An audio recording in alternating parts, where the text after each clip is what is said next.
I just want to get this thing over with and start all over. So I'm gonna just, I ain't even worry about it. Not a lot of people really want to read anyway, so it's all good.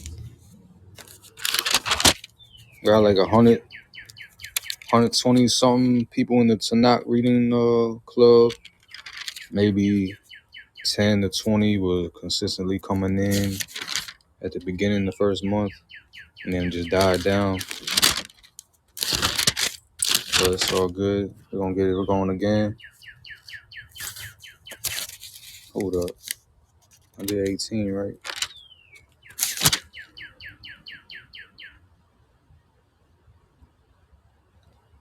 So make sure I did this shit right.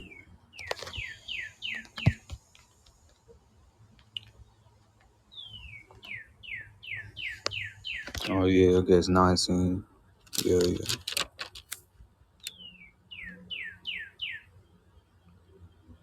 So the 45 cities. Trying to make sure. Oh yeah, I did read that.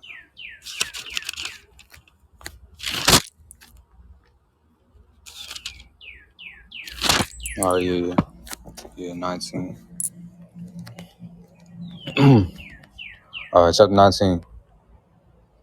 But Jehoshaphat, king of Judah, returned safely to his house in Jerusalem. Jehu, son of Hanani the seer, came out to greet him, and he said to King Jehoshaphat, "To aid the wicked, will you love those who hate Yahweh? Because of this, fury from before Yahweh is upon you. However, good things are found in you, for you have destroyed the Asherah trees from the land, and you have set your heart to seek out Elohim."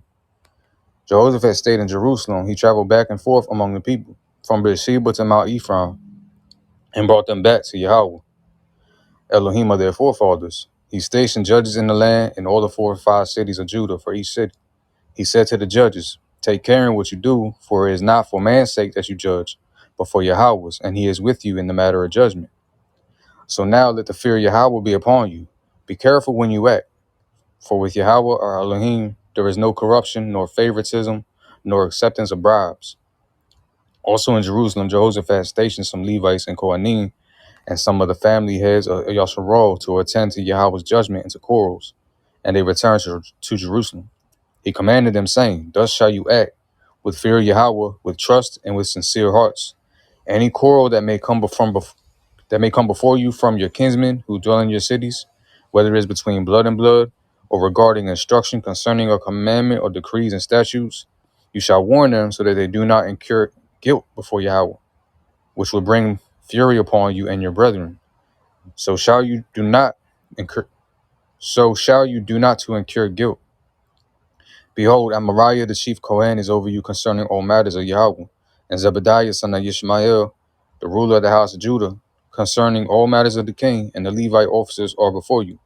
Be strong and act, and may Yahweh be with him who does good." Let me highlight this.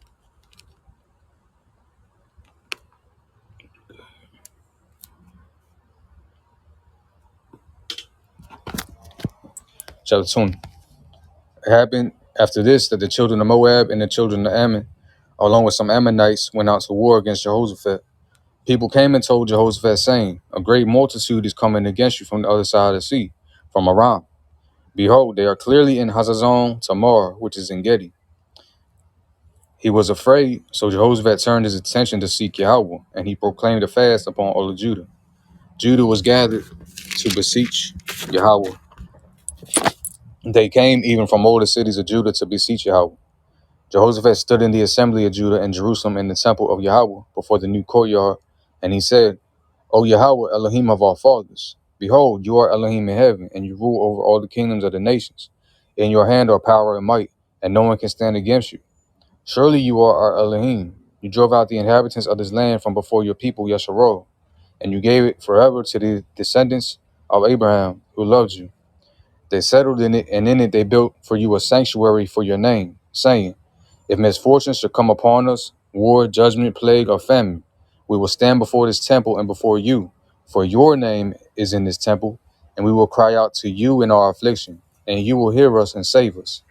Now behold, the people of Ammon and Moab and Mount Seir, whom you did not allow Yasharal to invade when they came down to Egypt. Rather, they turned away from them and did not destroy them. But behold, they are repaying us by coming to expel us from your heritage that you have bequeathed to us.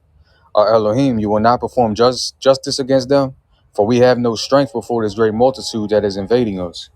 We do not know what we should do. Rather, our eyes are upon you. All of Judah was standing before Yahweh, including their little children, their wives, and their sons.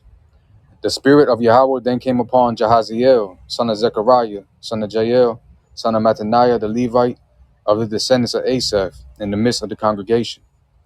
He said, "Pay attention, all of Judah, and the inhabitants of Jerusalem, and King Jehoshaphat.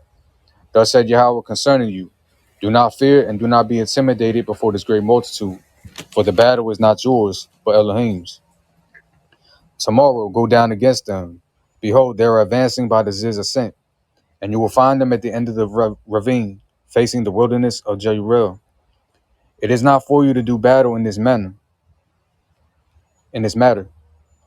Be erect, stand still, and see the salvation of Yahweh for you, O Judah and Jerusalem. Do not fear and do not be broken.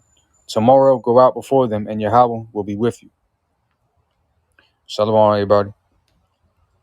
I'm on chapter 20, verse 18. Jehoshaphat bowed down with his face to the ground, and of all of Judah and the inhabitants of Jerusalem fell down before Yahweh to prostrate themselves to Yahweh. Now you see our homeboy came in here, raised his hand I already know what he was trying to do, cause some contention. He didn't want to listen and listen to a reading. He wanted to say some stupid shit. But anyway, all right. You already know what he be on.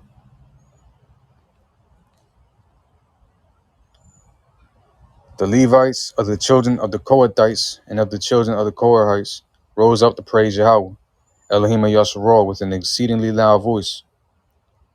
The people arose early in the morning, and they went out to the wilderness of Tekoa. As they were leaving, Jehoshaphat stood up and said, "Hear me, O Judah and inhabitants of Jerusalem. Have faith in Yahweh your Elohim, and show yourselves loyal. Have faith in his prophets and be successful."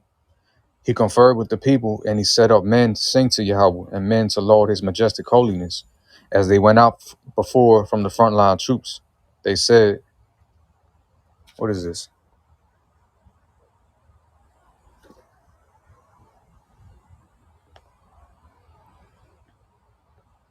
Oh, I said I got pinged into my own room. What the hell?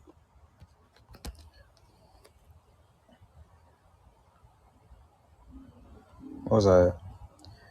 As they went out from before the front line troops, they said, "Give thanks to Yahweh, for his mercy endures forever." As soon as they began their exuberant song and praise, Yahweh set up ambushes against the children of Ammon, Moab, and Mount Seir, who were attacking Judah, and they were struck down. The people of Ammon and Moab then rose up against the inhabitants of Mount Seir to destroy and annihilate them. Oh, this wind. And when they finished with the inhabitants of Seir, they assisted in destroying one another. When Judah reached the lookout over the wilderness, they turned to look at the multitude and saw that they were all corpses, fallen upon the ground with no survivors. Jehoshaphat and his people then went to plunder their spoils, and they found an abundance among them, riches and corpses with luxurious items, and they removed it from them until it could not be carried. They spent 3 days plundering the spoils, so abundant was it. On the 4th day, they gathered at Amek Baraka, Valley of Blessing, for they blessed Yahweh there. Hence they named that place Amek Baraka until this day. All the men of Judah and Jerusalem, with Jehoshaphat at their head, turned back to return to Jerusalem in joy, for Yahweh had given them joy from the downfall of their enemy. They came to Jerusalem with lyres and harps and trumpets to the temple of Yahweh. A dread of Elohim came upon all the kingdoms of the lands when they heard that Yahweh was doing battle with the enemies of Yasharal. Jehoshaphat's reign was thus tranquil, for his Elohim granted him respite from all around. So Jehoshaphat reigned over Judah. He was 35 years old when he became king, and he reigned for 25 years in Jerusalem. His mother's name was Azubah, daughter of Shili. He followed the way of his father Asa and did not deviate from it, doing what was proper in the eyes of Yahweh. However, the high places did not cease. The people still did not dedicate their hearts to the Elohim of their forefathers. The rest of the earlier and latter events of Jehoshaphat, behold, they are recorded in the words of Jehu, son of Hanani, which was appended to the book of the kings of Yasharal. Afterwards, Jehoshaphat, king of Judah, allied himself with Ahaziah, king of Yasharal, who acted wickedly. He joined forces with him to make a fleet to go to Tarshish, and they built ships in Ezion Geber. Eleazar, son of Dodava of Maresha, prophesied about Jehoshaphat, saying, because you have allied yourself with Ahaziah, Yahweh has wrecked your undertakings. The ships broke down and did not succeed in going to Tarshish. Shalom, everybody. Chapter 21.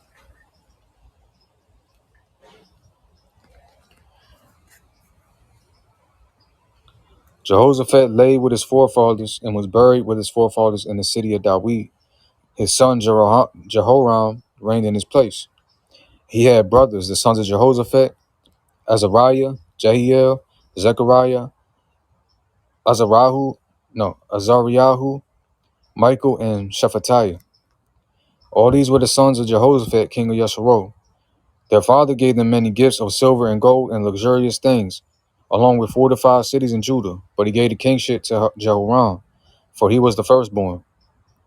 Jehoram rose up over the kingdom of his father, and he strengthened himself in it.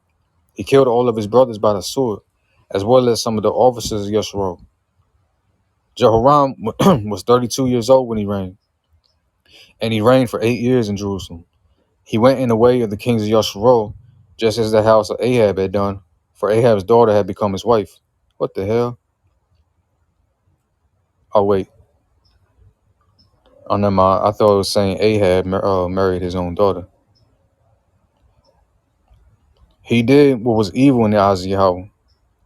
But Yahweh did not wish to destroy the house of Dawid because of the covenant he had sealed with Dawid. In accordance with what he had said, he would give dominion to him and to his descendants all the days. In his days, Edom rebelled against the rule of Judah, and they appointed a king over themselves. So Jehoram went with his officers and with all his chariots, and he rose in the night and smote Edom, which had surrounded him, and the chariot captains. But Edom rebelled against being under the hand of Judah to this day. Then Libnah rebelled against his rule at that time, for he had forsaken Yahweh, the Elohim of his father. Furthermore, he erected high places in the mountains of Judah. He caused the inhabitants of Jerusalem to go astray, and he induced Judah to sin.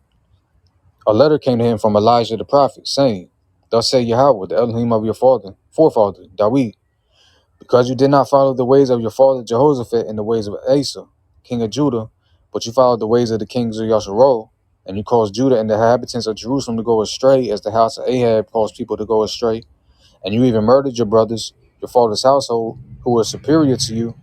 Behold, Yahweh is inflicting a great plague upon your people, upon your sons and your wives and all your wealth. You will suffer many diseases in an intestinal illness, until your innards come out because of the illness year after year. Well, he's gonna make you shit your own intestines out, bro. Yahweh aroused against Jehoram the spirit of the Philistines and the Arabs who were near the Ethiopians. They attacked Judah and they breached his defenses. They seized all the wealth that was found in the king's palace, as well as his children and wives. There was no son left to him except Jehoahaz, the youngest of his sons. After all this, Yahweh struck him in the intestines with an incurable disease. It plagued him, it plagued him for an entire year. And at the time when the deadline arrived, after 2 years, his intestines came out because of his disease. And he died of terrible illnesses. His people did not make a pyre for him like the pyre of his forefathers. He was 32 years old when he became king, and he ruled for 8 years in Jerusalem. He departed without enjoyment, and they buried him in the city of Dawid, but not in the graves of the kings. 22. The inhabitants of Jerusalem proclaimed Ahaziah, his youngest son, king in his place, for all the older ones were killed by the troops that came with the Arabs to the camp. So Ahaziah, son of Jehoram, reigned as king of Judah. Ahaziah was 42 years old when he became king, and he reigned for 1 year in Jerusalem. His mother's name was Athaliah, the granddaughter of Omri. He too followed the way of the house of Ahab, for his mother would advise him to act wickedly. He did what was evil in the eyes of Yahweh, like the house of Ahab, for they were advisers after his father's death, toward his destruction. Moreover, upon their advice, he went to war with Jehoram, son of Ahab, king of Yasharal, to war against Hazael, king of Aram, and Ramoth Gilead, and the Arameans wounded Jehoram. He returned to convalesce in Jezreel because of the wounds that they had inflicted upon him at the Ramah as he battled against Hazael, king of Aram. Azariah, son of Jehoram, king of Judah, went down to visit Jehoram of Ahab in Jezreel, for he was ill. It was Elohim's decree for the ruination of Ahaziah that he should come to Jehoram. For when he was there, he went out with Jehoram towards Jehu, son of Nimshi, whom Yahweh had anointed to eliminate the house of Ahab. It happened when Jehu executed judgment against the house of Ahab. It had that he found the officers of Judah and as Ahaziah's nephews attending to Ahaziah, and he killed them. He looked for Ahaziah, and his men apprehended him while he was hiding in Samaria. They brought him to Jehu, and they put him to death and buried him. For they said, he is the grandson of Jehoshaphat, who sought out Yahweh with all his heart.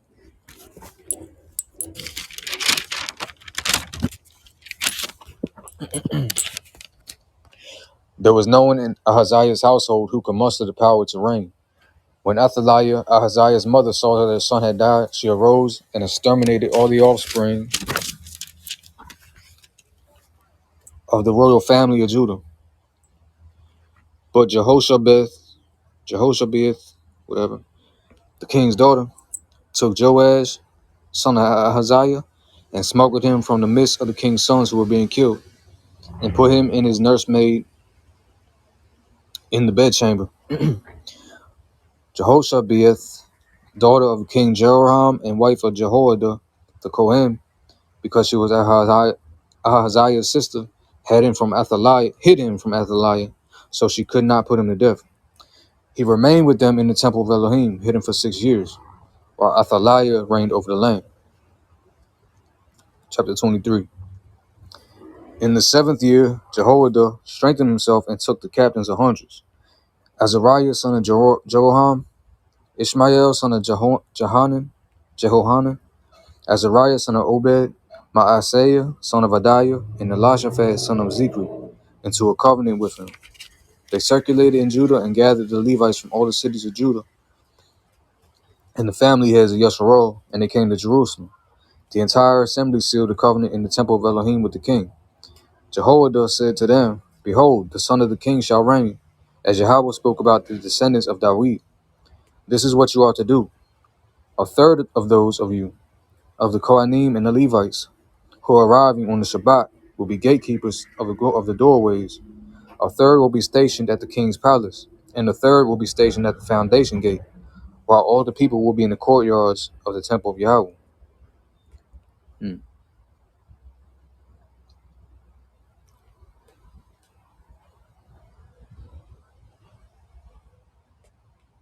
You notice that third garden.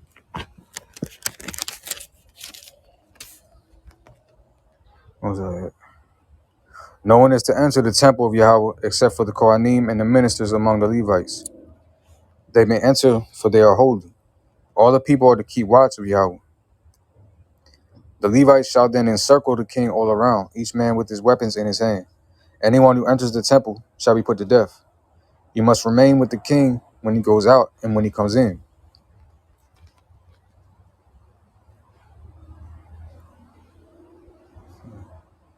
So the Levites and all Judah did according to all that Jehoiada the Kohen had commanded them. Each one took his men, those who were arriving on the Shabbat and those who were leaving on the Shabbat. For Jehoiada the Kohen had not dismissed the outgoing shifts. Jehoiada the Kohen gave to the captains of the hundreds the spears and the shields of David, King David, which were in the temple of Elohim. He stationed all the people, each man with his weapons in his hand, from the right flank of the temple to the left flank. near the altar and placed the crown and the divine testimony upon him. They declared him king and anointed him, and they said, "Long live the king." Athaliah heard the sound of the people who were rushing and who were shouting praises to the king, and she came to the people in the temple of Yahweh. She looked, and there was the king standing at his position at the entryway with the officers and the trumpets next to the king, and all the people of the land rejoicing and blowing trumpets, and the singers with their musical instruments giving instructions to sing praises. Athaliah tore her garments and shouted, "A rebellion, a rebellion." Jehoiada the Kohen took aside the captains of hundreds, the officers of the force, and said to them, "Take her away, but keep her within the ranks of the guards, and anyone who comes after her shall be slain by the sword." For the Kohen said, "Do not put her to death in the temple of Yahweh." They made place for her, and she came to the entrance of the horse's gate to the palace of the king, and they put her to death there. Jehoiada then sealed the covenant between himself, between all the people and the king, to be the people of Yahweh.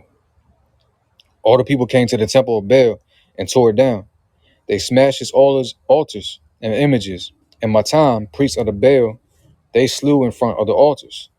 Jehoiada the Kohen established administrators over the temple of Yahweh by the Kohanim and the Levites, whom Dawid had divided into divisions for the temple of Yahweh, to offer up the burnt offerings of Yahweh, as it is written in the Torah of Moshe, through joy and through songs, made by the hands of Dawid.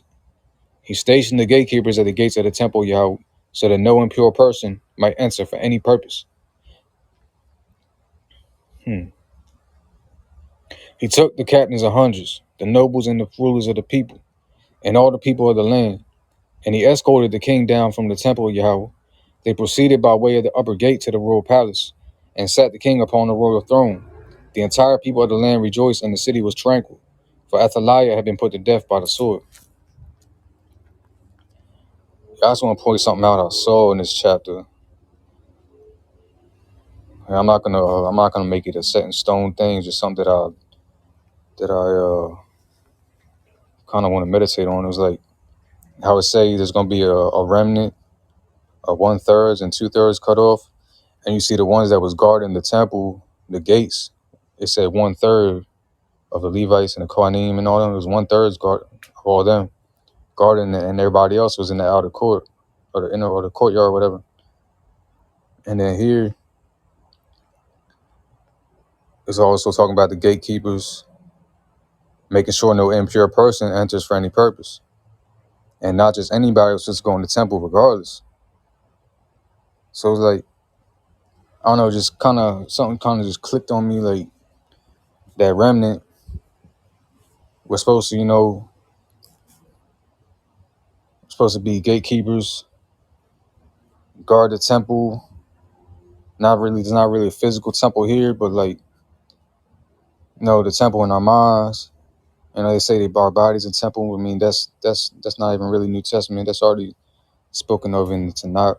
That's where they get it from. But not only guard our own temple and make sure no impure shit gets inside, like impure doctrines, or congregate with impure people, or allow impureness to infect us, basically, and have the swine all in our minds, not just our physical body, but doctrine of swine, and unclean, dirty, just filthiness come up in our temple. But at the same time, when it comes to the congregation, the remnant, we're supposed to gatekeep who comes in also. We gotta make sure the people that's in our congregation is also, pure of heart and following Torah, teaching Torah, standing up for righteousness, fighting against wickedness, calling out the wickedness. I don't know. It's just something that just clicked in my head when I read over it. Like I said, I'm not a teacher. I'm just something that just came to my mind. Chapter 24. Joash was 7 years old when he became king, and he reigned for 40 years in Jerusalem. His mother's name was Zibiah of Beersheba. Joash did what was proper in the eyes of Yahweh all the days of Jehoiada the Kohen. Jehoiada married 2 wives and fathered sons and daughters. It happened after this that it entered Joash's heart to renovate the temple of Yahweh. He gathered the Kohanim and the Levites and said to them, "Go out to the cities of Judah and collect money from all of Yasharal every year to strengthen the temple of your Elohim. Now you hurry in this matter." But the Levites did not hurry. So the king summoned Jehoiada, the chief, and said to him, "Why have you not demanded of the Levites to bring from Judea and Jerusalem the levy ordained by Moshe, servant of Elohim, upon the congregation of Yasharal for the tent of the testimony?"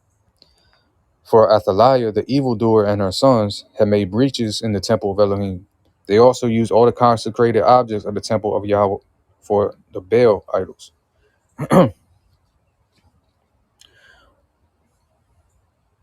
Uh,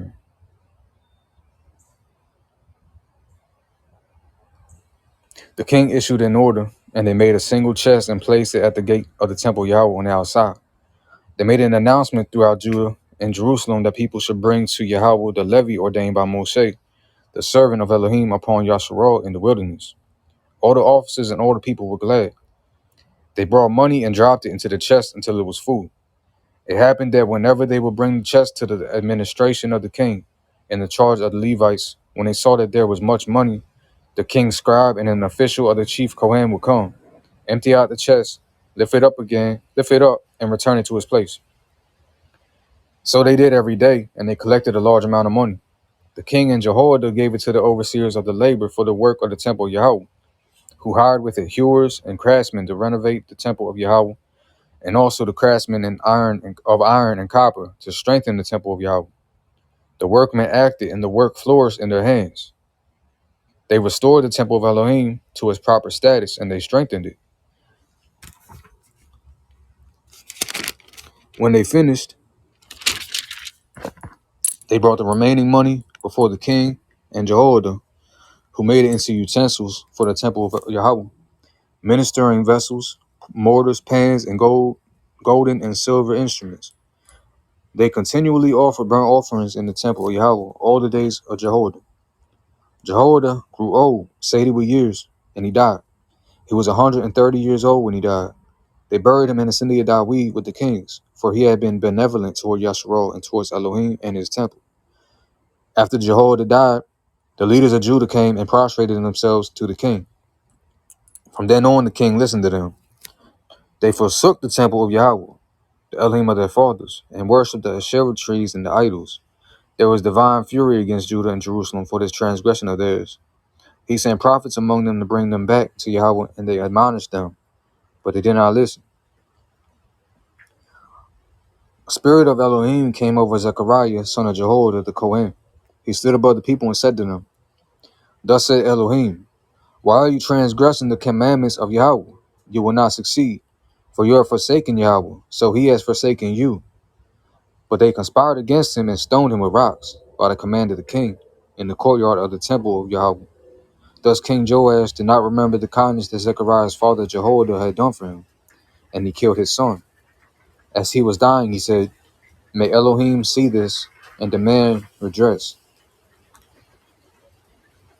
Man, them type of people deserve to die, bro. That shit crazy.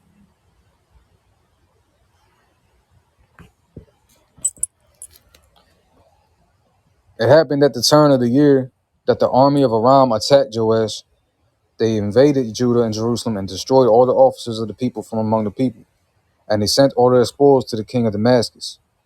For with a small force of men had the army of Aram come, but Yahweh delivered a great deal of wealth into their hands.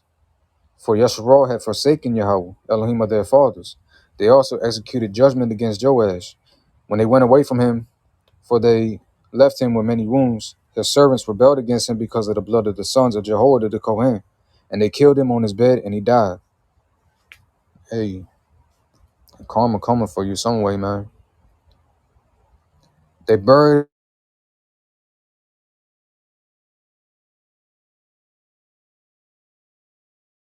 against him Zabad, son of Shimeath the Ammonite, and Jehozabad, son of Shimrith the Moabite. The story of his sons, the multitudes of prophecies against him, and the establishment of the king of the temple of Elohim, Behold, they are recorded in the narration of the book of Kings. His son Amaziah reigned in his place. 25. At 25 years of age, Amaziah became king, and he reigned for 29 years in Jerusalem. His mother's name was Jehoadan of Jerusalem. He did what was proper in the eyes of Yahweh, but not with a perfect heart. It happened that when the kingship became firmly established with him, he killed his servants who had assassinated his father, the king. But he did not put their sons to death, as it is written in Torah, in the book of Moshe, which Yahweh commanded, saying, Fathers shall not die because of sons, and sons shall not die because of fathers. Rather, a man should die for his own sin. Amaziah gathered Judah together, and he organized them according to their paternal families, under officers of thousands and officers of hundreds, for all of Judah and Benjamin. He counted them from the age of 20 years and up, and found them to be 300,000 chosen men, ready to go out to war, bearing spear and shield. He also hired 100,000 mighty warriors from Yasharal for 100 talents of silver. A man of Elohim came to him, saying, O king, let the army of Yasharal not go with you, for Yahweh is not with Yasharal, all the children of Ephraim. For if you do go, readying yourself and strengthening yourself for war, Elohim will cause you to fall before the enemy, for Elohim has the power to aid and or to bring defeat. That's why I pray before everything I do, man. I'll make sure. I've had several times I wanted to like go do some shit.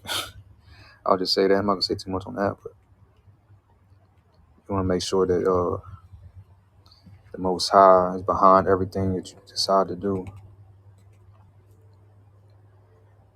Verse 9.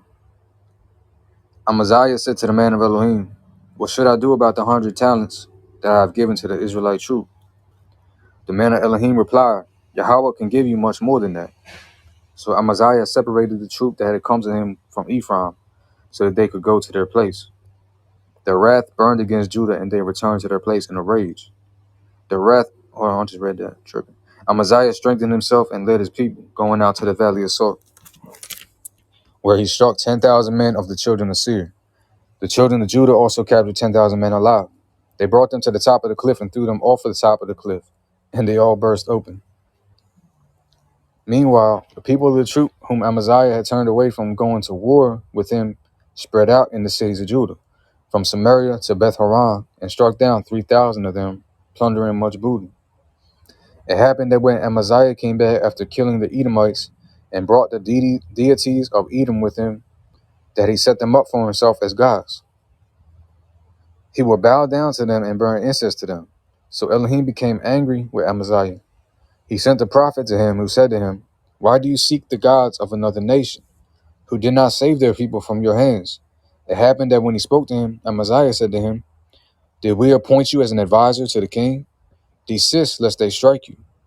So the prophet desisted, but he said, I know that Elohim has made a plan to destroy you, for you have done this thing, and you have not heeded my counsel. Boy, that sounds so familiar, don't it? Amaziah, king of Judah, took counsel and sent messengers to Joash, son of Jehoahaz, son of Jehu, king of Yasharal, saying, Let us confront one another in battle. Joash, king of Yasharal, sent word back to Amaziah, king of Judah, saying, The thorn bush in Lebanon once sent word to the cedar of Lebanon, saying, Give your daughter to my son for a wife. The wild beasts of Lebanon then came by and trampled the thorn bush. You think, Behold, I have struck Edom, and your heart became arrogant to seek honor. Now stay at home. Why should you provoke evil against yourself and be defeated, you and Judah with you? But Amaziah did not listen, for it was ordained by Elohim in order to deliver them into Yasharal's hand, for they had sought out the gods of Edom. So Joash, king of Yasharal, went up, and they confronted each other, he and Amaziah, king of Judah, in Beth Shemesh, which is in Judah. Judah was defeated before Yasharal, and they fled, each man to his home. Joash, king of Yasharal, captured Amaziah, king of Judah, the son of Joash, son of Jehoahaz, in Beth Shemesh. He then brought him to Jerusalem, and he made a breach in the wall of Jerusalem. from the Ephraim gate to the corner gate, a distance of 400 cubits. And he took all the gold and silver and all the articles that were found in the temple of Elohim with Obed-Edom, and the treasuries of the king's palace, along with the hostage children, and he returned to Samaria. Amaziah, son of Joash, king of Judah, lived for 15 years after the death of Joash, son of Jehoahaz, king of Yeshurun. The rest of the earlier and later deeds of Amaziah, behold, they are recorded in the book of Kings of Judah and Yeshurun. From that time that Amaziah turned away from Yahweh, they organized a revolt against him in Jerusalem. So he fled to Lachish, but they sent after him to Lachish and killed him there. They carried him with horses, and they buried him in Jerusalem with his forefathers in the city of Judah. Chapter 26. All the people of Judah then took Uzziah, who was 16 years old, and crowned him in the place of his father, Amaziah. He built up Eloth, after having retrieved it for Judah after King Amaziah lay with his forefathers.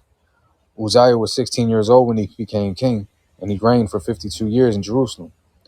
His mother's name was Jechaliah of Jerusalem. He did what was proper in the eyes of Yahweh, entirely as his father Amaziah had done. He used to seek out Elohim in the days of Zechariah, a man who had understanding and visions of Elohim. And during the years that he sought out Yahweh, Elohim granted him success. He went out and did battle against the Philistines, breaching the wall of Gath, the wall of Jabneh, and the wall of Ashdod, and he built cities in Ashdod among the Philistines. Elohim helped him against the Philistines, against the Arabs who dwelt in Gerbel, and against the Meunim. The Ammonites presented a tribute to Uzziah. His fame went as far as the approach to Egypt, for he became exceedingly powerful. Uzziah built towers in Jerusalem, at the corner gate, at the valley gate, and at the edge, and he fortified them. He also built towers in the wilderness. He dug many wells, for he had much livestock in the lowlands and in the plains, as well as field workers and vine dressers in the hills and in the Carmel, for he was a lover of agriculture. Uzziah had an army of warriors, men going out to battle in troops, who were counted according to the number by Jael the scribe and Maaseh the officer, through Hananiah, one of the king's officers. The total number of heads of families among the mighty warriors was 2,600. Along with them was an army for battle of 307,500, who would wage war with valiant strength to help the king against the enemy.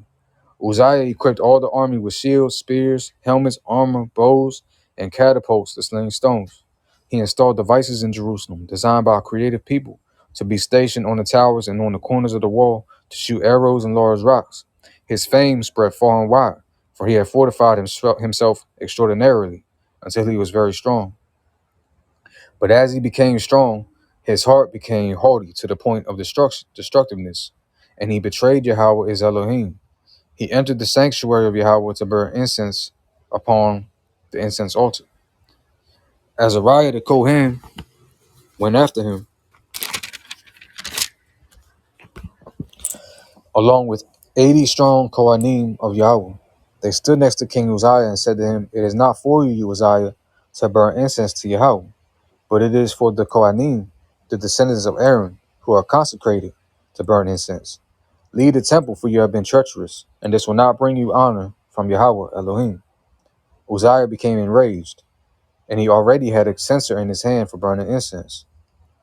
As he was becoming enraged with the Kohanim, a leprous growth appeared on his forehead in the presence of the Kohanim in the temple of Yahweh, at the incense altar.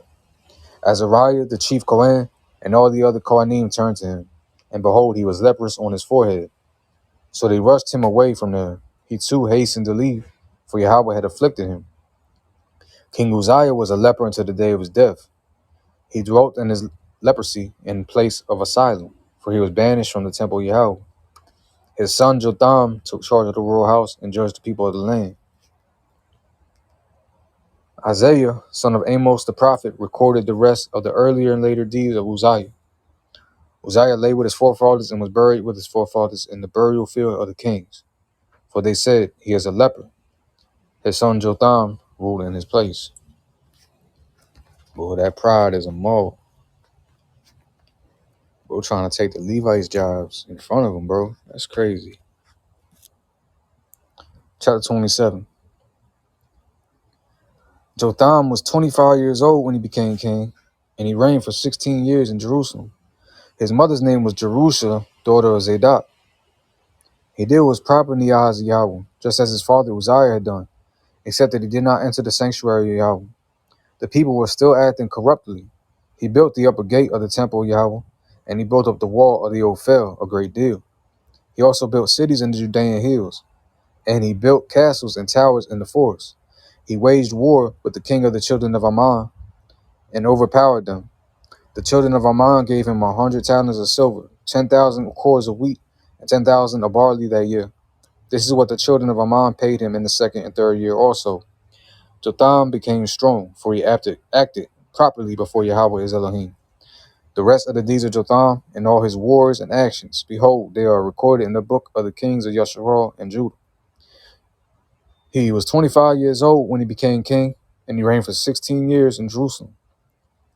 Jotham lay with his forefathers and was buried in the city of David. His son Ahaz ruled in his place. 28. Ahaz was 20 years old when he became king, and he reigned for 16 years in Jerusalem. He did not do what was proper in the eyes of Yahweh, as David his forefather had done. He went in the ways of the kings of Yasharal. He even made molten idols for Baal. He also burned incense in the valley of Ben-Hinnom, and he set his sons aflame, like the abominations of the nations whom Yahweh had driven out before the children of Yasharal. He also sacrificed and burned incense at the high places upon the hilltops and under every leafy tree. Yahweh, his Elohim, delivered him into the hand of the king of Aram. The Arameans struck him and took a large number of captives from him, taking them to Damascus. He was also delivered into the hand of the king of Yasharal, who delivered a great blow to him. Pekah, son of Ramaliah, killed 120,000 people in Judah in one day, all of them mighty men, for they had forsaken Yahweh, Elohim of their fathers. Zikri, a warrior from Ephraim, killed Maaseiah, the king's son, Azrikam, the chamberlain of the palace, and Elkanah, the deputy to the king. The children of Yasharal also captured 200,000 women, boys, and girls. They also plundered much booty from them and brought the booty to Samaria. There was a prophet of Yahweh there by the name of Oded. He went out before the army that was arriving in Samaria and said to them, Behold, because of the wrath of Yahweh, Elohim of your fathers, against Judah, he delivered them into your hands, and you killed them among them with a rage that reached the very heavens. And now you propose to subjugate the people of Judah and Jerusalem as slaves and maidservants for yourselves. Behold, this will only bring guilt upon you to Yahweh, your Elohim. So now listen to me and return the captives whom you have captured from your brothers, for the burning wrath of Yahweh is upon you. Some men of the heads of the children of Ephraim, Azariah son of Jehohanan, Berechiah son of Meshillemoth, Jehezekiah son of Shallum, and Amasa son of Hidlah, stood up over those who had returned from the battle, and they said to them, Do not bring the captives here, for you are thus proposing to incur guilt from Elohim upon us, to add unto our sins and our guilt, for we have much guilt, and burning wrath is against Yasharal. Then the fighters released their captives and the spoils before the officers and the entire congregation. The men who had been mentioned by name then got up and gave assistance to the captives. They dressed all their unclothed people from the spoils. They dressed them, gave them shoes, fed them, gave them to drink, anointed them, and led all the faint ones on donkeys. They brought them to Jericho, the city of palms, to their kinsmen, and then returned to Samaria. At that time, King Ahaz sent to the kings of Assyria to come to his aid. Furthermore, the Edomites came and struck Judah and captured captives.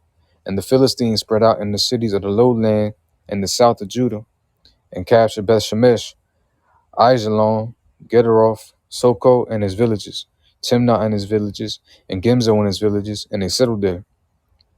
For Yahweh had humbled Judah because of Ahaz, king of Israel, Yasharal, for he had led Judah to disgrace and betrayed Yahweh. Tilagath-Pilneser, king of Assyria, attacked him and besieged him, but he distressed him and did not strengthen him. Although Ahaz had taken a portion from the temple of Yahweh and from the palaces of the king and the officers, sending it to Assyria, it did not help him.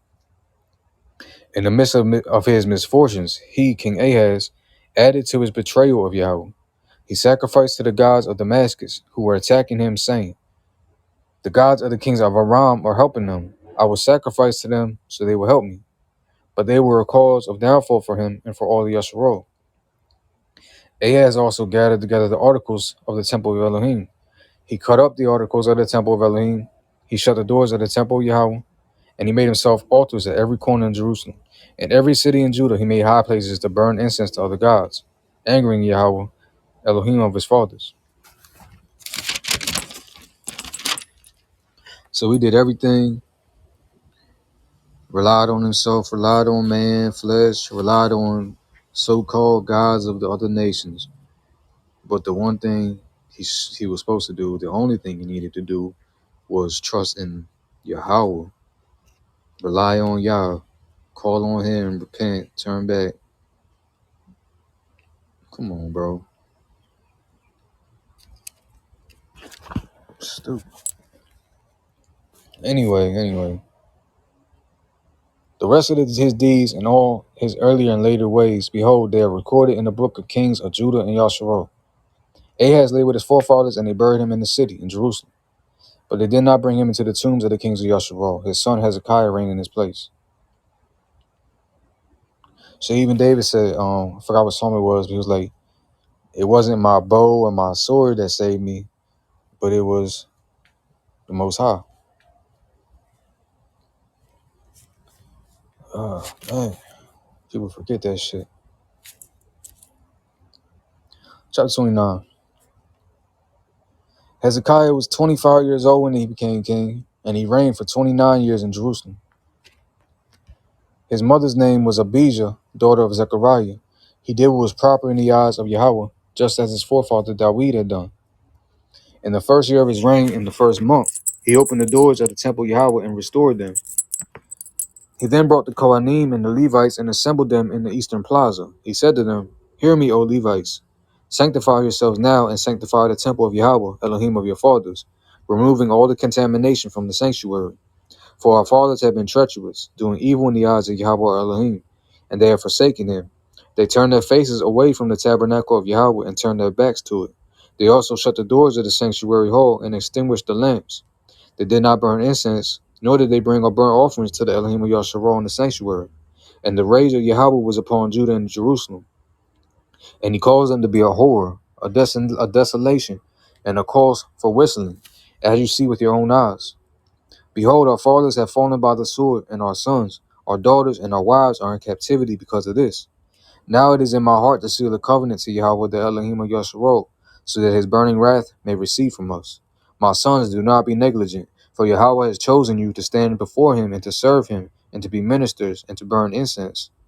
So the Levites stood up, Mahath son of Amasai, and Joel son of Azariah, of the sons of the Kohathites, Kish son of Adi, and Azariah son of Jehalalel, and of the sons of Merari, Joah son of Zimah, and Eden son of Joah, of the Gershonites, Shimri and Jael, of the sons of Elazaphan, Zechariah and Mattaniah, the sons of Asaph, Jehiel and Shammai, of the sons of Haman, and Shemaiah and Uzziel, of the sons of Jeduthun, and gathered their kinsmen together, and they sanctified themselves. Then they then went, according to the command of the king, by the word of Yahweh, to purify the temple of Yahweh. The Kohanim went to the innermost part of the temple of Yahweh to purify it. They moved out all the impure things that they found in the sanctuary of Yahweh to the courtyard of the temple of Yahweh, and where the 2/3 was, right, in the other chapter. There, where the Levites received them to take them outside to the Kidron Lavine.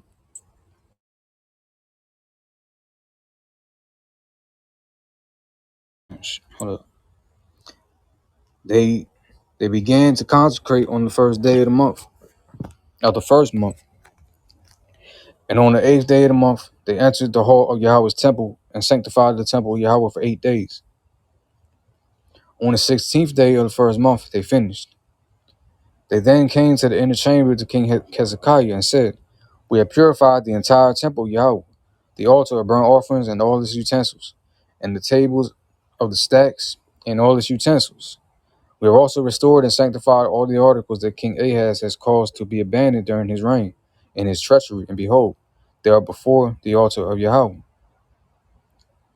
King Hezekiah arose early and gathered all the leaders of the city and ascended to the temple of Yahweh. They brought 7 bulls, 7 rams, and 7 sheep, and 7 he-goats for a sin offering for the king, for the temple, and for Judah. He told the sons of Aaron, the Kohanim, to offer them up on the altar of Yahweh. So the bulls were slaughtered, and the Kohanim collected the blood and threw it on the altar.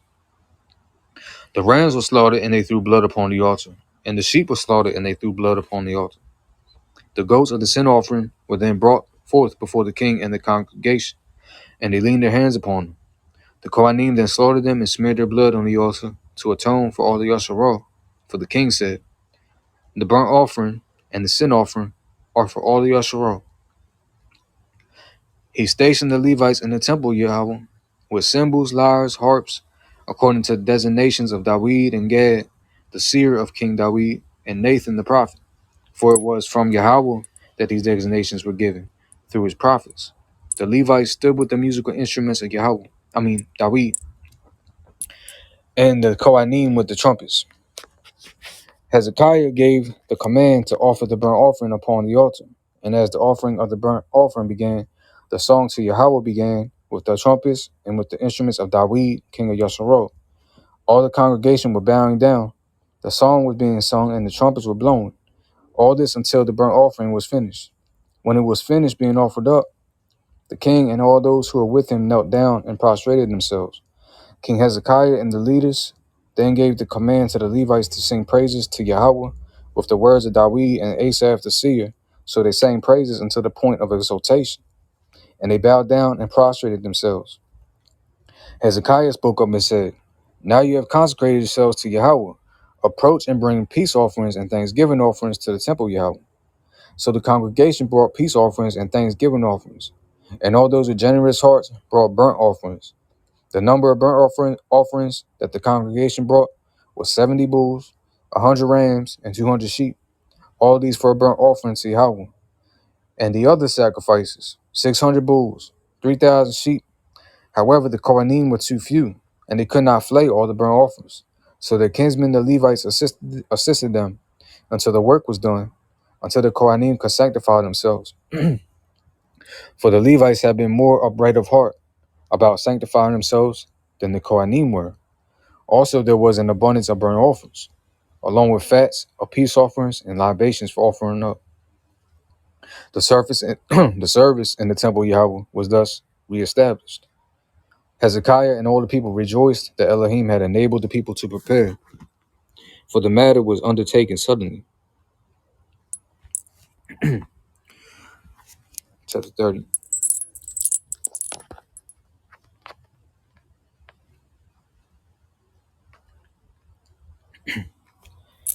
I'm on drink it.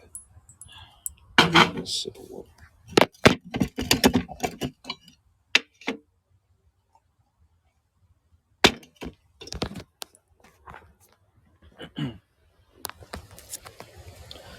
Hezekiah then sent word to all of Yasharal and Judah, and also wrote letters to Ephraim and Manasseh to come to the temple of Yahweh in Jerusalem to perform the Pesach offering to Yahweh Elohim of Yasharal. For the king and his officers and all the congregation had conferred and decided to perform the Pesach offering in the 2nd month, for they had not been able to perform it at its proper time, for the Kohanim had not yet sanctified themselves in sufficient number.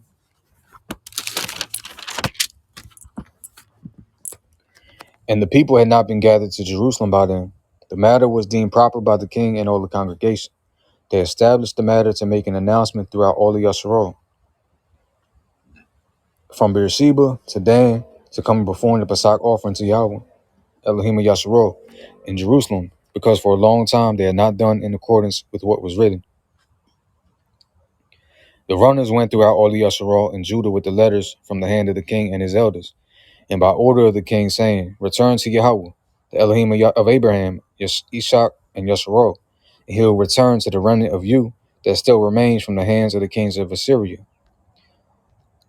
Do not be like your fathers and your brothers who betrayed Yahweh, the Elohim of their forefathers, so that he made them into a desolation, as you see. Do not stiffen your necks now as your fathers did. Reach out to Yahweh and come to his sanctuary, which he has sanctified forever, and worship Yahweh your Elohim, so that his burning wrath may turn away from you. For when you return to Yahweh, your brothers and sons will be regarded with mercy by their captors, and will be allowed to return to this land. For Yahweh your Elohim is gracious and merciful, and he will not turn his face away from you if you return to him. I got a screenshot that highlighted something.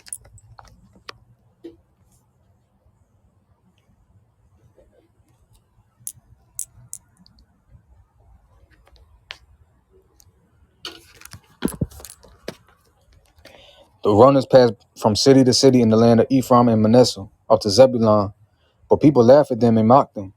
However, some people from Asher, Manasseh, and Zebulun humbled themselves and came to Jerusalem. Also in Judah, the hand of Elohim was upon them, instilling them all with a united heart to follow the commandment of the king and the leaders regarding the word of Yahweh. So a great crowd assembled in Jerusalem to observe the festival of Massos in the second month, a very large congregation. They got up and removed the altars that were in Jerusalem. They also removed all the incense altars and threw them in the Kidron ravine. They slaughtered the Pesach offering on the 14th of the second month. And the Kohanim and Levites felt humiliated and sanctified themselves and brought burnt offerings to the temple of Yahweh. They stood at their ordained positions in accordance with the Torah of Moshe, the man of Elohim. The Kohanim threw the blood in the altar, taking it from the hands of the Levites. For there were many in the congregation who had not sanctified themselves. And the Levites took charge of the slaughtering of the Pesach offering for anyone who was not pure, to sanctify it to Yahweh. For many of the people, many from Ephraim, Manasseh, Issachar, and Zebulun, had not purified themselves, and they ate the Pesach offering in accordance with that which is written. But Hezekiah prayed for them, saying, May the benevolent Yahweh grant atonement for whoever sets his heart to seek out Elohim Yahweh, the Elohim of his forefathers, though without the purity required for the sacred. Yahweh listened to Hezekiah and absolved the people. The children of Yasharal who were present in Jerusalem observed the festival of Massos for 7 days with great joy, with the Levites and the Kohanim singing praises to Yahweh each day, playing the instruments with great fervor before Yahweh. Hezekiah spoke words of encouragement to all the Levites who taught the good knowledge of Yahweh. They ate the festival offerings for 7 days, brought peace offerings, and confessed to Yahweh, Elohim of their fathers. The entire congregation conferred and decided to celebrate another 7 days. So they made 7 days of celebration.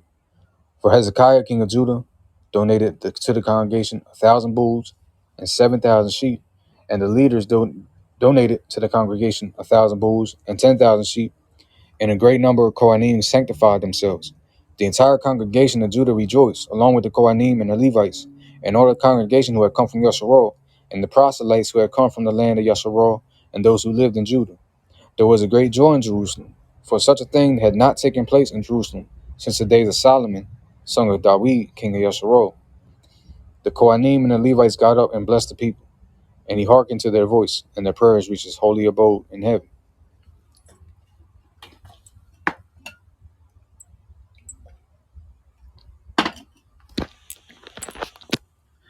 Chapter 31. Hold on, give me like 15 seconds.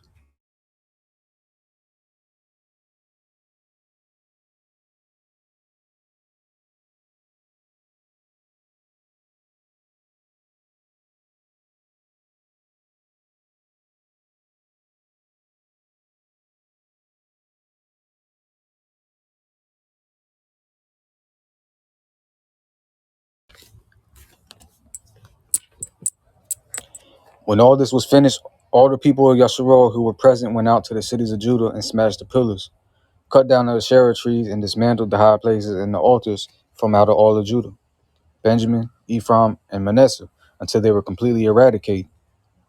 Then all the children of Yasharal returned, each man to his property, to their cities.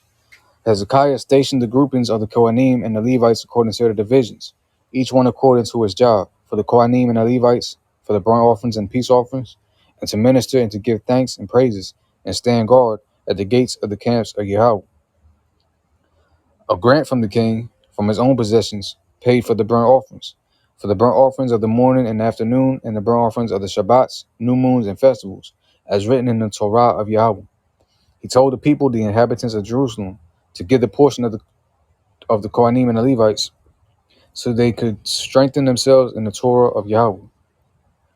As this observance became widespread, the children of Yasharal brought an abundance of the first portions of grain, oil, day honey, and all the produce of the field. They also brought tithes of everything in abundance. As for the children of Yasharal and Judah who lived in the cities of Judah, they also brought tithes of cattle and sheep, as well as tithes of consecrated things that had been consecrated to Yahweh their Elohim. Everything was piled into heaps. In the third month they began to lay foundations for the heaps, and in the seventh month they were finished. When Hezekiah and the leaders came and saw the heaps, they blessed Yahweh and his people Yasharal. Hezekiah questioned the Kohanim and the Levites about the heaps.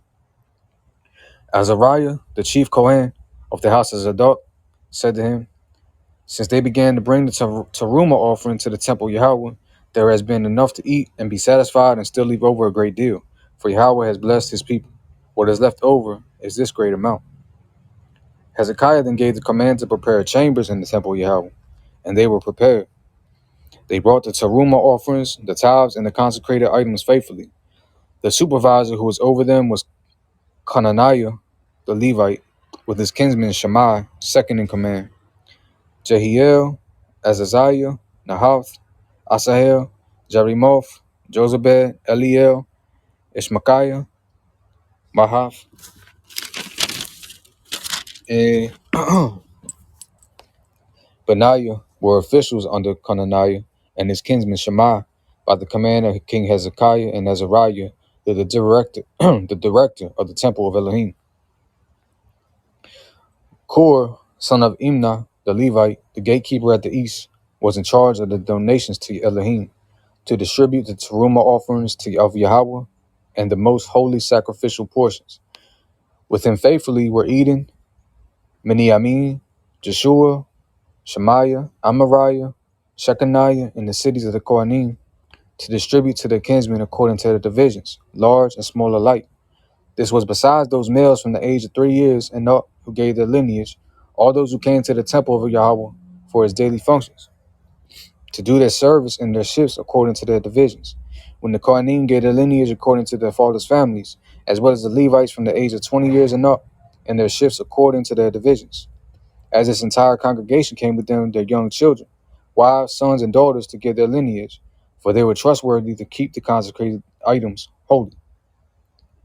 The men who were mentioned by name gave portions to the sons of Aaron, the Kohanim, to all the males among the Kohanim, as well as to all the Levites who gave their lineage, also in the fields of the open spaces around their cities, in each city.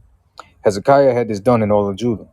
He did what was good and proper and truthful before Yahweh his Elohim, with all of his deeds that he undertook in the service of the temple of Elohim, in the Torah and the commandments, to seek out his Elohim. He acted with all his heart, and he succeeded. Chapter 32.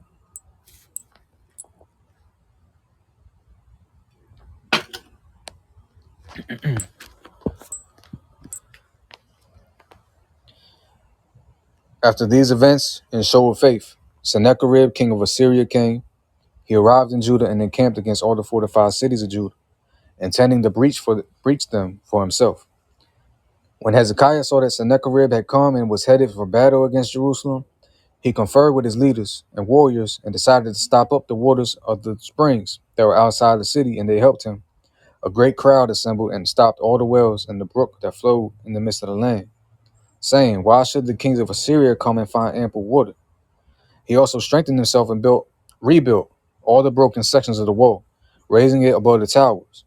He erected another wall outside of it, and he fortified the Millo in the city of Dawit. He also prepared much weaponry and shields. He appointed war officers over the people.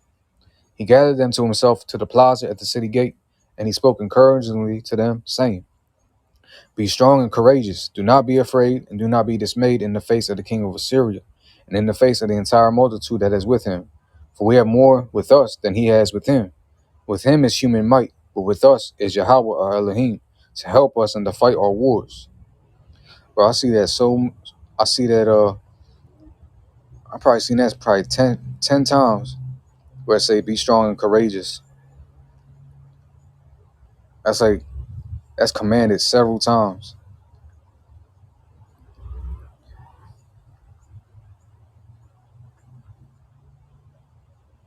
Cause you see every time when the people stop being strong and courageous, what they do, they turn from trusting the Most High and they try to either do it themselves or call on the false gods of everybody else, or they try to rely on man, flesh, and people that don't even either know Yahweh or they worship foreign gods, or they're necromancers and doing all that wicked shit.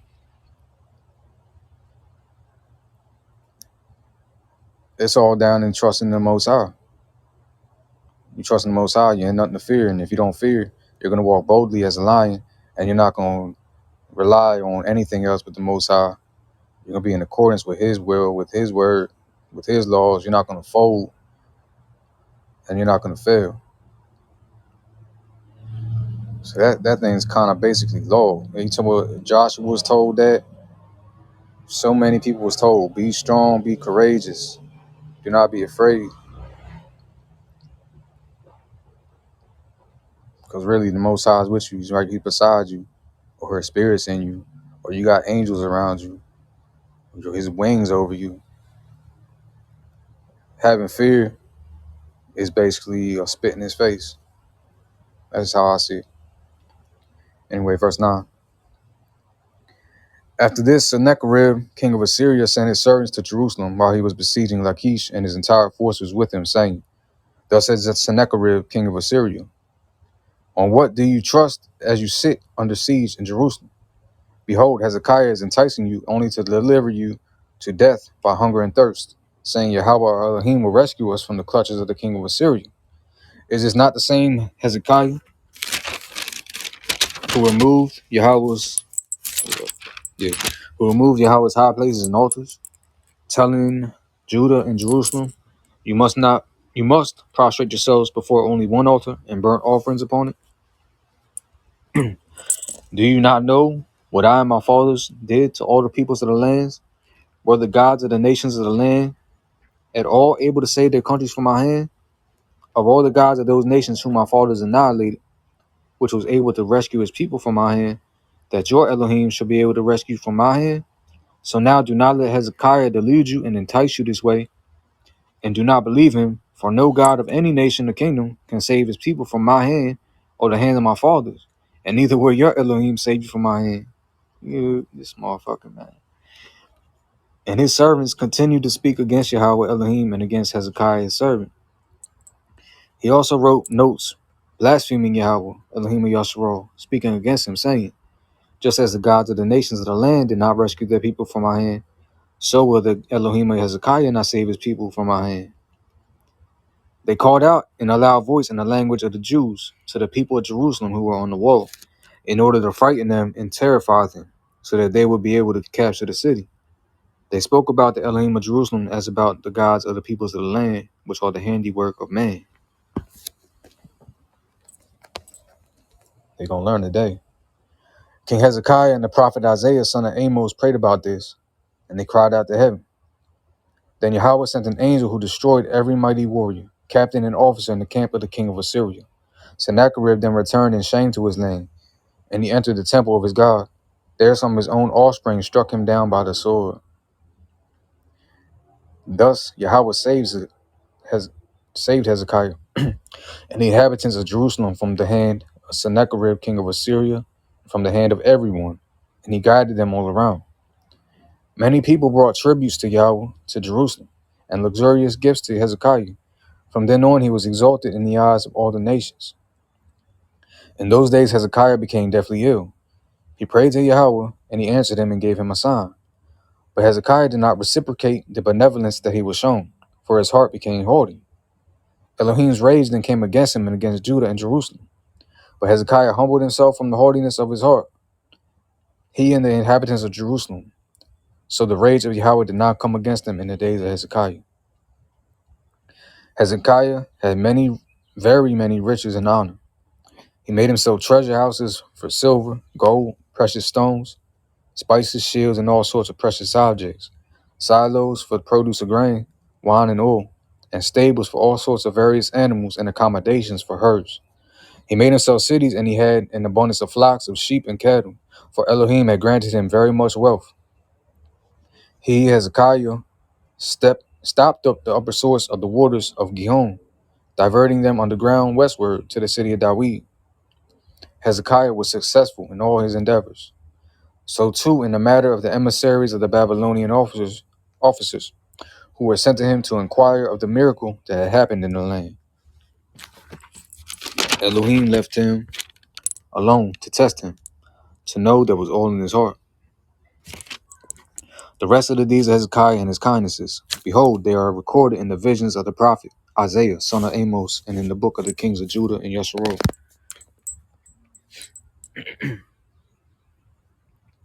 Hezekiah passed away and was buried in the choicest section of the tombs of the children of Dawid. All of Judah and the inhabitants of Jerusalem paid tribute to him when he died. His son Manasseh reigned in his place.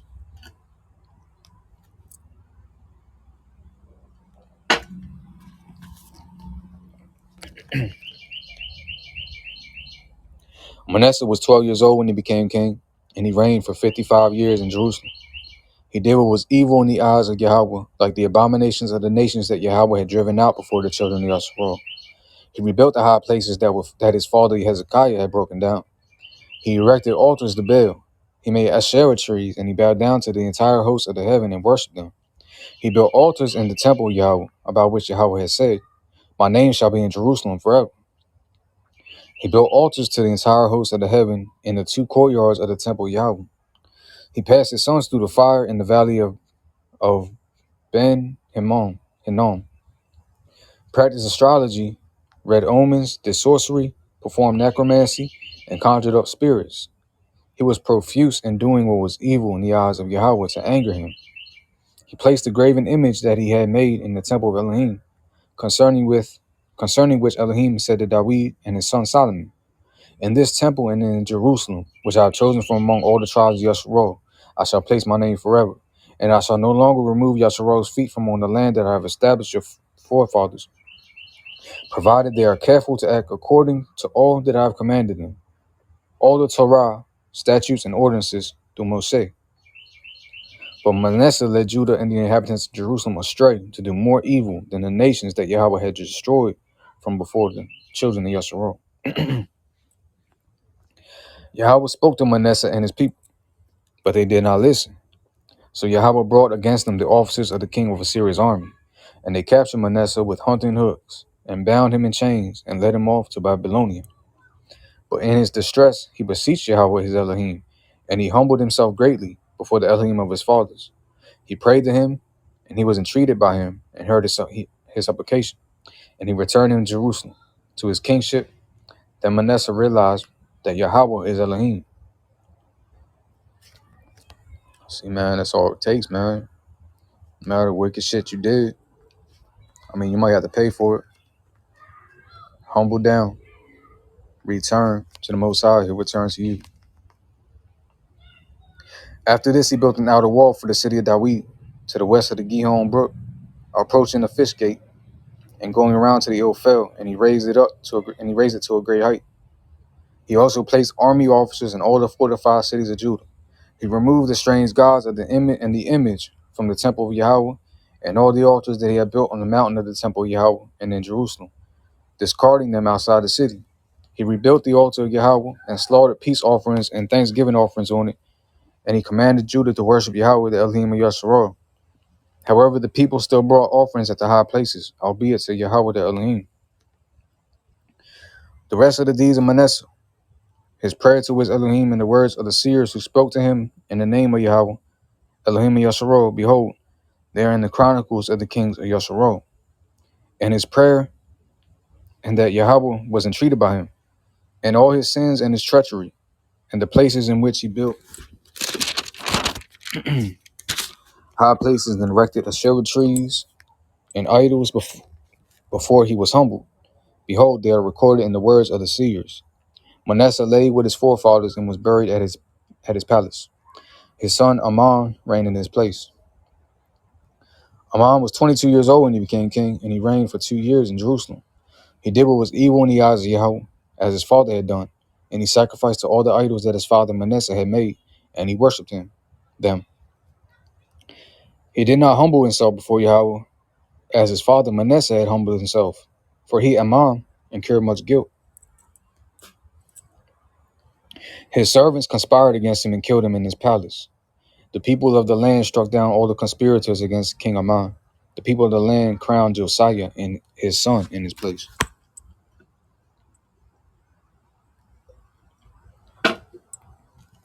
I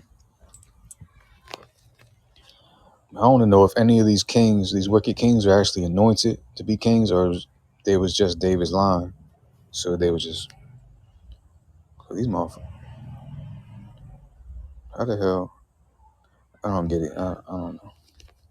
Anyway, 34. Josiah was 8 years old when he became king, and he reigned for 31 years in Jerusalem.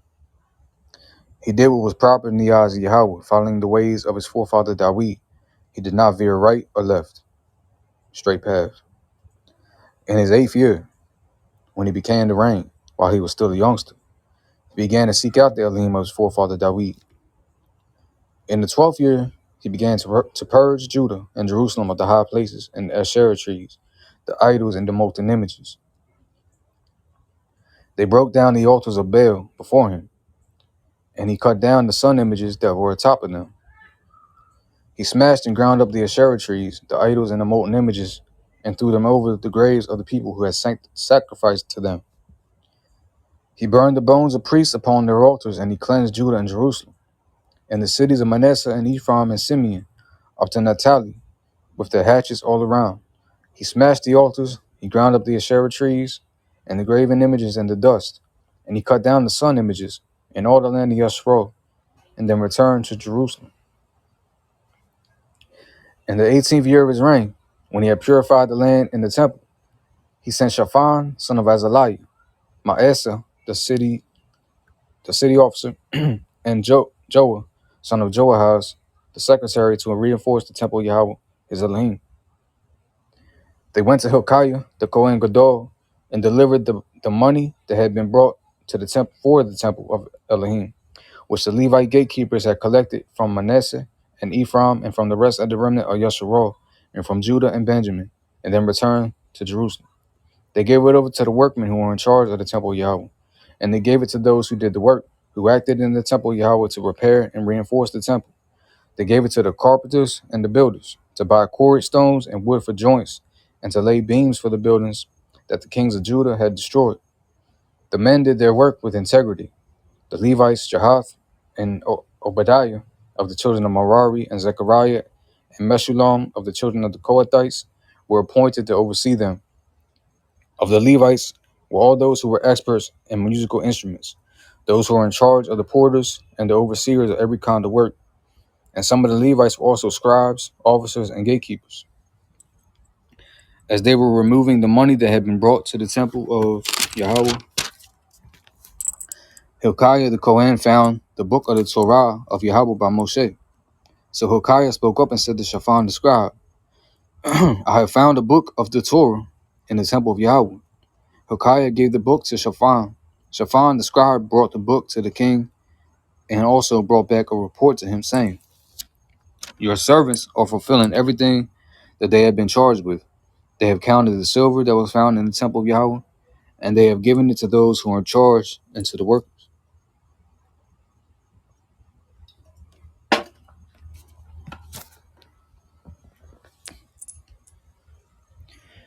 Shaphan the scribe then told the king, saying, Hilkiah the Kohen has given me a scroll.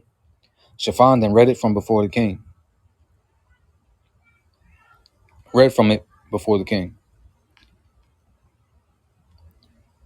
It happened that when the king heard the words of the Torah, he rent his garments.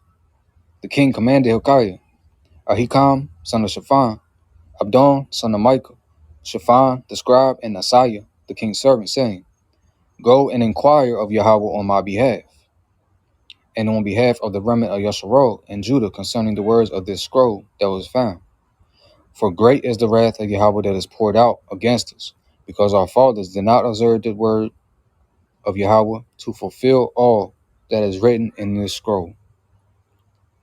So Hilkiah and those sent by the king went to Huldah the prophetess, the wife of Shallum, son of Tokath, son of Hazra, the keeper of the royal garments, who dwelt in Jerusalem in the study house, and he spoke to her accordingly. She said to them, Thus said Yahweh Elohim Yasharal, say to the man who sent you to me, Thus said Yahweh, behold, I am bringing evil upon this place and upon its inhabitants, namely all the curses written in the scroll that they read before the king of Judah, because they have forsaken me and burned offerings to the gods of others, in order to anger me with all their handiwork. My wrath has been poured out against this place, and it will not be extinguished. And concerning the king of Judah, who sent you to inquire of Yahweh, thus you should say to him, Thus said Yahweh Elohim Yasharal, regarding the words that you have just heard. Because your heart is soft, and you humbled yourself before Yahweh Elohim when you heard his words about this place and its inhabitants. You humbled yourself before me, and rent your garments and cried before me. And I too have heard the word of Yahweh. Behold, I will gather you in to your forefathers. You will be gathered to your grave in peace, and your eyes will not see all the evil that I am bringing upon this place and upon its inhabitants. They brought this report back to the king. The king sent out and gathered all the elders of Judah and Jerusalem.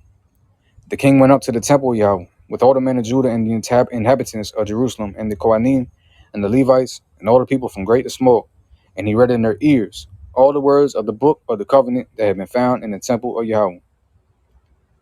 Then the king stood at his place and sealed the covenant before Yahweh, to follow Yahweh and to observe his commandments and his testimonies and his decrees with all his heart and with all his soul, to uphold the words of the covenant written in this book.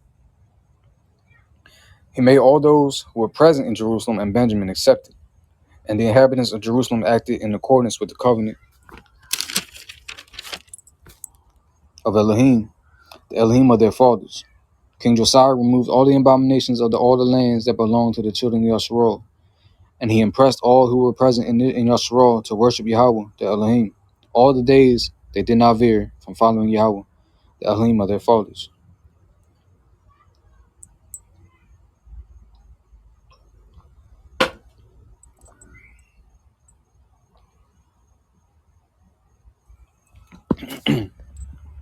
(35) Josiah made the Pesach offering to Yahweh. They slaughtered the Pesach offering on the 14th day of the first month. He set up the Kohanim according to their divisions, and he encouraged them in the service of the temple of Yahweh. He then said to the Levites, who taught all the Yasharal, who were consecrated to Yahweh, place the holy ark in the temple that Solomon son of Dawid, the king of Yasharal, built. Then you will no longer have any carrying on your shoulder. So now serve Yahweh your Elohim and his people Yasharal. Organize yourselves by your father's families according to your divisions, in accordance with the written instructions of Dawid, king of Yasharal, and the written instructions of his son Solomon. Stand in the sanctuary according to the groupings of your father's families near your kinsmen, the populace, and the Levites' father's family division. Slaughter the Pesach offering, sanctify yourselves, and prepare your kinsmen to act in accordance with the word of Yahweh through Moshe.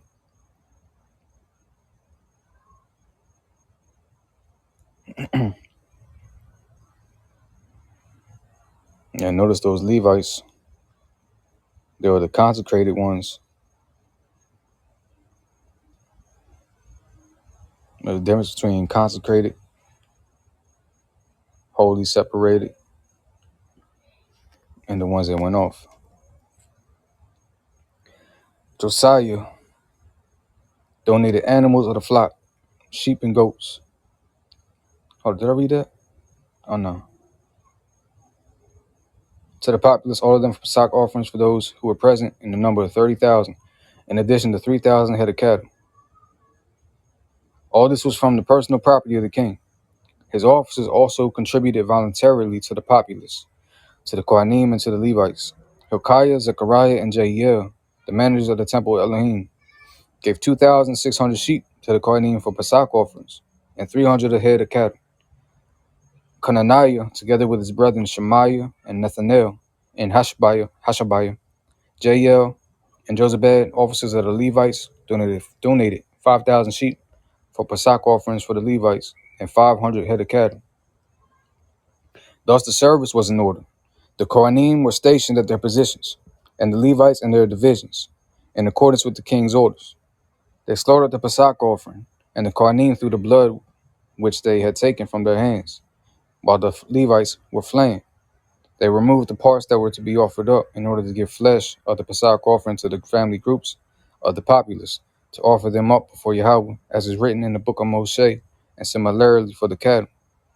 They cooked the Pesach offering over the fire according to the law, and they cooked the other sacrificial meat in pots, and cauldrons, and pans, and distributed it quickly to all the populace. Afterwards, they prepared the Pesach offering for themselves and for the Kohanim, because the Kohanim, the descendants of Aaron, were busy burning burnt offerings and fats until nighttime. So now the Levites prepared for themselves and for the Kohanim, the descendants of Aaron. The singers, the descendants of Asaph, stood at their positions, according to the decree of Dawid and Asaph, Haman, and Jeduthun the king's seer, with the gatekeepers at every gate. They did not have to leave their own tasks, for their brother Levites had prepared for them. The entire service of Yahweh was thus well organized on that day to perform the Pesach offering and to bring up the burnt offerings upon the altar of Yahweh, in accordance with the command of King Josiah.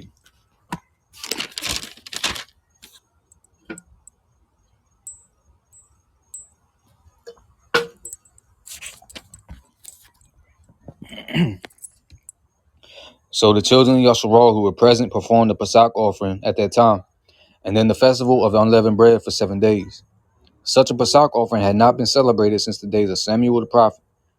None of the kings of Yasharal performed like the Pesach offering that Josiah did, with the Kohanim, the Levites, all of Judah and Yasharal who were present, and the inhabitants of Jerusalem.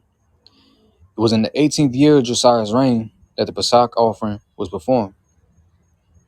After all this, when Josiah had set up the temple, Necho, king of Egypt, went up to wage war at Carchemish on the Euphrates, and King Josiah went to confront him. Necho sent messengers to him, saying, "What is there between me and you, O king of Judah? It is not against you that I advance, but to the site of my war, and Elohim has told me to hurry. Refrain from provoking Elohim, who is with me, so that he does not destroy you." But Josiah would not turn his attention away from him, but rather he disguised himself to go to war against him. He did not heed the words of Necho from Elohim's mouth, and he came to make war in the valley of Megiddo. The archer shot at King Josiah. The king said to his servants, "Remove me, for I am gravely wounded." His servants moved him from the chariot and drove him in his second chariot, and they brought him to Jerusalem. He died and was buried in the graves of his forefathers. All of Judah and Jerusalem mourned over Josiah. Jeremiah lamented over Josiah. All the men and women singers mentioned Josiah in their lamentations until this day. They made these dirges a firm custom in Yasharal, and behold, they are inscribed in the lamentations. The rest of the deeds of Josiah and the kindnesses in accordance with what is written in the Torah of Yahweh and his earlier and later deeds, behold, they are recorded in the book of the kings of Yasharal and Judah. There's another instance, somebody doing their own will and not the Most High's will. He didn't even inquire of whether he should go to war with this dude. So you gotta, every decision, especially major decisions like that, going to war with somebody, life or death type situations, you gotta inquire of the Most High. You gotta supplicate. You gotta hands and knees, pray, deep prayers, meditate. Make sure you're doing the right thing, because even if you are righteous, and even if you're not really doing nothing evil, if you're going against His will, you're going, His protection is gonna leave you. You gotta tread lightly.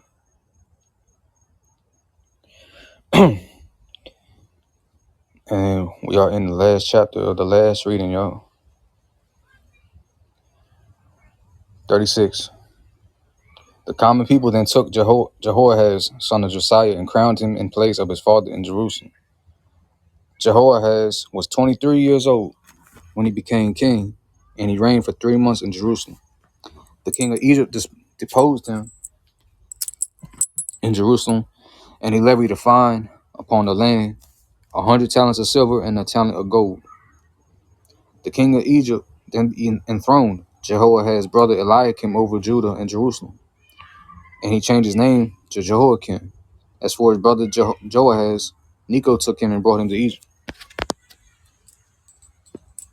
These mosquitoes tearing my ass up.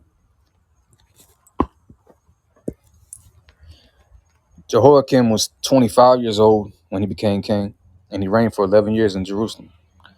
He did what was evil in the eyes of Yahweh's Elohim. Nebuchadnezzar, king of Babylonia, came up and invaded against him, bound him in chains to take him away to Babylonia.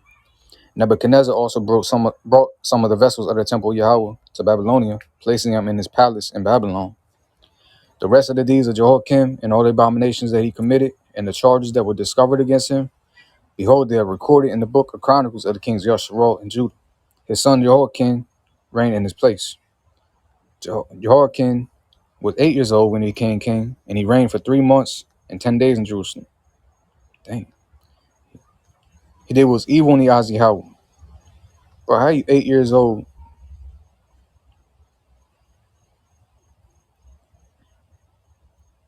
doing evil? I don't know. At the turn of the year, King Nebuchadnezzar sent and had him brought to Babylonia together with the precious articles of the temple of Yahweh. And he made Zedekiah, his brother, king over Judah and Jerusalem. That's why it's important, because we even see some righteous kings, their kids became king and went off.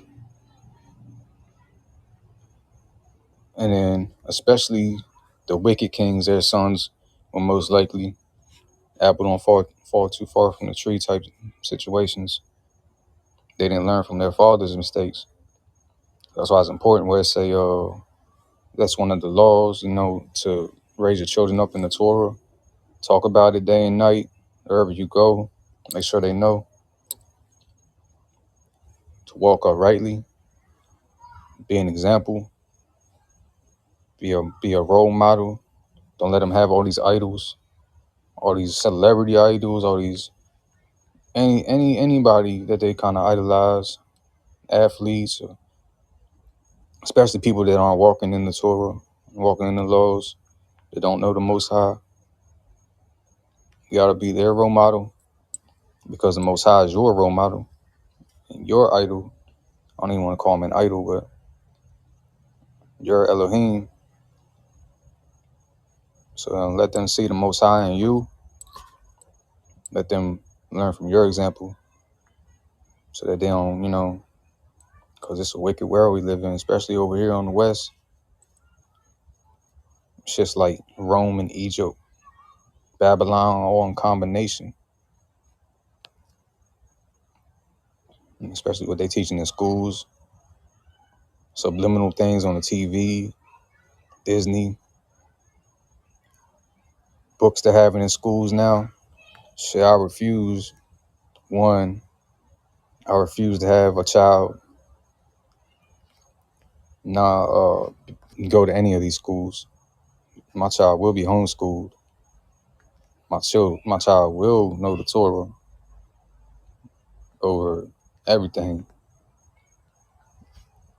I don't even plan on getting a birth certificate for my child, putting them in the system, Social Security, all that bullshit. I don't even want to raise my child in this damn country.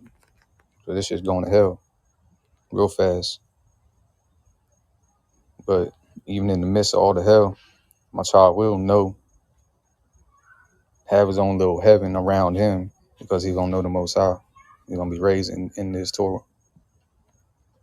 So we got to make sure we, if any of us have children, or any children that we know, nieces, make sure we walk in it, be the best example we can. Because even with all that, in this wicked world, they can still deviate from it. Anyway, verse 11. Zedekiah was 21 years old when he became king, and he reigned for 11 years in Jerusalem. He did what was evil in the eyes of Yahweh's Elohim, and he did not humble himself before Jeremiah the prophet, who spoke for Yahweh. He also rebelled against King Nebuchadnezzar, who had made him swear allegiance by Elohim. He stiffened his neck and hardened his heart against repentance to Yahweh, Elohim of Yasharal. Also, all the officers among the Kohanim and the people who were exceedingly treacherous, like all the abominations of the nations, and they contaminated the temple of Yahweh, which he had sanctified in Jerusalem. Yahweh, Elohim of their fathers, had addressed them through his messengers, sending them from early morning, for he had pity on his people and on his abode. But they constantly insulted the messengers of Elohim and scorned his words and scoffed at his prophets, until the wrath of Yahweh rose up against his people beyond remedy. So he brought up against them the king of the Chaldeans, who killed their young men by the sword in their sanctuary. He had no pity on lad or maiden, nor on elderly or aged men. Elohim delivered everyone into his hand. All the articles of the temple of Elohim, large and small, the treasures of the temple of Yahweh, and the treasures of the king and his officers. He brought everything to Babylonia. They burned the temple of Elohim, broke down the wall of Jerusalem, and burned down all his palaces and destroyed all his precious articles. Those who survived the sword, he exiled to Babylonia, where they became slaves to him and his sons, until the kingdom of Persia began to reign. This was in fulfillment of the word of Yahweh spoken by Jeremiah, until the land will be appeased of its sabbatical years. All the years of his desolation it rested, to the completion of 70 years. In the first year of Cyrus, king of Persia, upon the expiration of Yahweh's prophecy spoken by Jeremiah, Yahweh aroused the spirit of Cyrus, king of Persia, and he issued a proclamation throughout the kingdom, his kingdom, and in writing as well, saying, Thus said Cyrus, king of Persia, Yahweh, Elohim of heaven, has given to me all the kingdoms of the earth, and he has commanded me to build him a temple in Jerusalem, which is in Judah. Whoever there is among you of his entire people, may Yahweh, his Elohim, be with him, and let him go up. That's it, y'all. We are done the Tanakh cycle. Took a little longer than expected, a little more than 2 months, but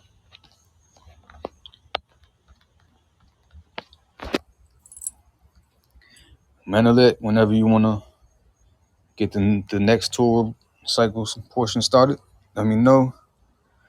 Hop in with y'all. I'm gonna do my own also. I'm gonna double down on. I'm gonna read them. I'm gonna read on my own time, and I'm gonna read with y'all. And go through it a couple times. Maybe try to go through it. What we got? Another 10 months left in the year. Shit, we can go through this thing. I know we can go through the whole Tanakh at least 4 more times, but Torah itself, I know we can go through the Torah like 10, maybe 20 times itself. Beat these hats, man. You say they do that shit every what? They read the Torah like every week or 2 weeks or something like that. I don't even remember. Not that they follow this shit anyway. It really don't matter how much they read the shit. They don't apply it, but yeah, y'all. Appreciate everybody that came through consistently. You know, we are remnant ourselves that just want to read and be in peace and learn together. And so I'm gonna close it out with blowing the shofar.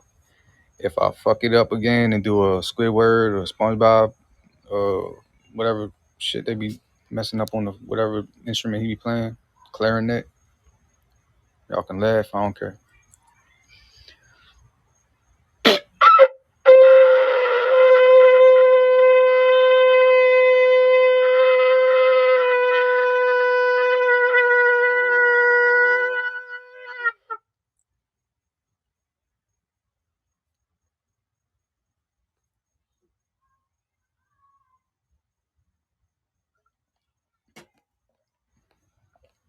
All praise to the Most High, Yahweh God.